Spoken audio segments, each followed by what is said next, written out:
জুয়াতে আসক্ত হওয়ার কারণে ওর মেন্টালিটা এমন পর্যায়ে গেছে যে খালামুড়িকে হত্যা করে ফেলছে। আমার প্রায় সর্বমোট 4 কোটি টাকার মতো চলে গেছে। অনলাইন জুয়া, যার কারণে দেশ থেকে প্রত্যেক বছর পাচার হচ্ছে হাজার হাজার কোটি টাকা। প্রতিদিন কেউ না কেউ সুইসাইড করার ট্রাই করছে। কেউ নিমেষেই হয়ে যাচ্ছে কোটিপতি, আবার কেউ নিমেষেই হয়ে যাচ্ছে সর্বশান্ত। এইসব জুয়ার সাইটগুলো আপনাকে বিজ্ঞাপনের রাস্তা দেখাচ্ছে। সেখানে দেখানো হয় অল্প কিছু টাকা ডিপোজিট করে রাতারাতি কোটিপতি হওয়া সম্ভব। এছাড়াও সেখানে দেখানো হয় কিভাবে আপনি ঘরে বসে প্রতিদিন হাজার হাজার টাকা ইনকাম করতে পারবেন। কিন্তু লজ্জার ব্যাপার হচ্ছে এই সমাজের বড় বড় সেলিব্রিটিরা তরুণদের আকৃষ্ট করে এই গেম খেলানোর জন্য তারা টাকার বিনিময়ে প্রতিনিয়তই এই অনলাইন ক্যাসিনোর বিজ্ঞাপন দিয়ে থাকে।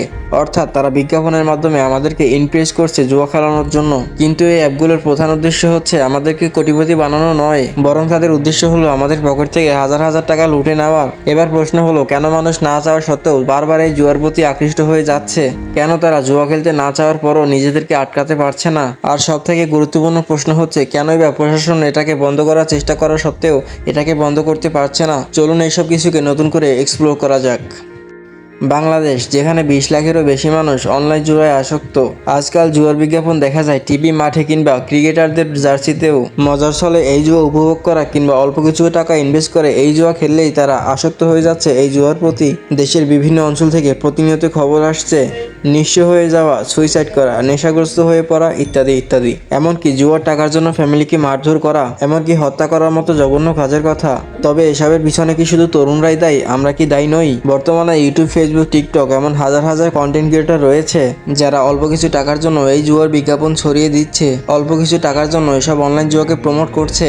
তারা আপনাকে বোঝাচ্ছে এটা শুধুমাত্র একটি গেম, আপনি চাইলে এখান থেকে অনেক টাকা ইনকাম করতে পারবেন। কিন্তু তারা এটা একবারও ভাবছে না অসংখ্য মানুষ তাদেরকে ফলো করে, অসংখ্য মানুষ তাদেরকে নিজেদের আইডল মনে করে। তারা যেটা অ্যাডভাইস করে অসংখ্য মানুষ সেটাকেই ভালো বলে। তারা একবারও ভাবছে না যে তাদের জন্য কারো জীবন নষ্ট হয়ে যেতে পারে। তারা একবারও এটা ভাবছে না তাদের ভিডিও দেখার পরে অনেক মানুষ জুয়া খেলার প্রতি আকৃষ্ট হবে। এখন আপনি ভেবে দেখুন আপনি কাদেরকে ফলো করছেন। এমন কাউকে ফলো করবেন না যারা আপনাকে খারাপ কাজে আকৃষ্ট করবে। একটা কথা মনে রাখবেন, আপনার জীবন নষ্ট করে দেওয়ার জন্য সামান্য কিছু মানুষই যথেষ্ট।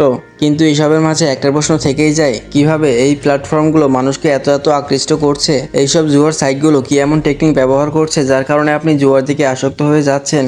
তাহলে আপনাদেরকে বলে রাখি, এই জুয়ার সাইটগুলো প্রথমত যে টেকনিকটি ব্যবহার করছে তা হলো ফ্রি বোনাস। এই ফ্রি বোনাস দেওয়ার কারণে আপনি এই জুয়ার অ্যাকাউন্ট খুলতে বাধ্য হন। এইসব অনলাইন সাইট আপনাকে প্রথমত বলবে, আমাদের এখানে প্রথম ডিপোজিট করলে আপনি পাচ্ছেন 100% বোনাস। অর্থাৎ আপনি 100 টাকা ভরলে আপনাকে আরও 100 টাকা বোনাস দিচ্ছে।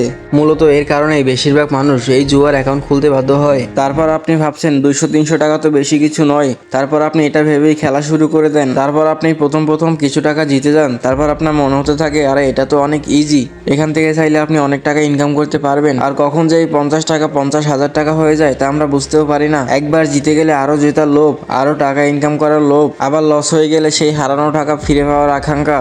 তারপর আপনি সেই লসের টাকা তুলতে গিয়ে আরও টাকা ডিপোজিট করলেন, কিন্তু সে টাকাও আপনার চলে গেল। এবার আপনি ভাবছেন, আমি তো অনেক টাকা লস করেছি, আর কিছু টাকা ডিপোজিট করলে হয়তো জিততে পারি, আমার সব লোকসান তুলতে পারি। এভাবে করতে করতে আপনার পকেট থেকে কখন যে হাজার হাজার টাকা চলে যাবে তা আপনি বুঝতেও পারবেন না। অনলাইন বেটিং এর এই মায়াজাল থেকে চাইলেও আমরা ফিরে আসতে পারি না, কারণ এটা 3-4 বার খেললেই মানুষ খুব তাড়াতাড়ি এটার প্রতি আসক্ত হয়ে যায়। এই জুয়া ঠিক ভাইরাসের মতো কাজ করে। যেমন আপনি আপনার কোনো বন্ধুর সামনে খেললেন এবং কিছু টাকা জিতলেন, সেটা দেখে আপনার বন্ধু ভাববে, আরে ও তো অনেক টাকা জিতেছে, এবার আমিও একটু ট্রাই করে দেখি, ব্যাস এখান থেকেই হয়ে গেল। কিন্তু আসল কথা হচ্ছে প্রশাসন এটাকে কেন বন্ধ করতে পারছে না? তাহলে বলে রাখি, প্রশাসন এই সাইটগুলোকে অনেকবার ব্লক করলেও এই অ্যাপগুলোকে তারা বন্ধ করতে পারছে না। একটা দুইটা অ্যাপ বন্ধ করা গেলেও আরো নতুন নতুন 3-4টা অ্যাপ চলে আসে। ঠিক এই কারণে এই অনলাইন জুয়া বন্ধ করা যাচ্ছে না। বন্ধুরা, এই ছিল আজকের আমাদের ভিডিও। এখনো সময় আছে, আপনি এই জুয়া খেলা বন্ধ করে দেন, নয়তো ভবিষ্যতে এই অনলাইন ক্যাসিনো আপনার জন্য কখনোই ভালো কিছু নিয়ে আসবে না। যদিও বা আপনি এই জুয়ার প্রতি আসক্ত হয়ে যান, তবুও আপনি প্রতিজ্ঞা করুন যে এই জুয়া আর আপনি কখনো খেলবেন না। যেভাবেই হোক এই অনলাইন জুয়া থেকে বেরিয়ে আসুন। আর একটা কথা, এই জুয়ার টাকা সম্পূর্ণ হারাম, আর হারাম টাকা কখনোই টিকে থাকে না। যদিও বা আপনি 50,000 টাকা পেলেন, দেখবেন কিছুদিন পরে কোনো দুর্ঘটনায় আপনার 1 লক্ষ টাকা চলে গেল। তাই আপনি সতর্ক থাকুন, মানুষকেও সতর্ক করুন। আজ এই পর্যন্তই, দেখা হবে অন্য কোনো ভিডিওতে। ততক্ষণে ভালো থাকবেন, সুস্থ থাকবেন, সতর্ক থাকবেন। ধন্যবাদ।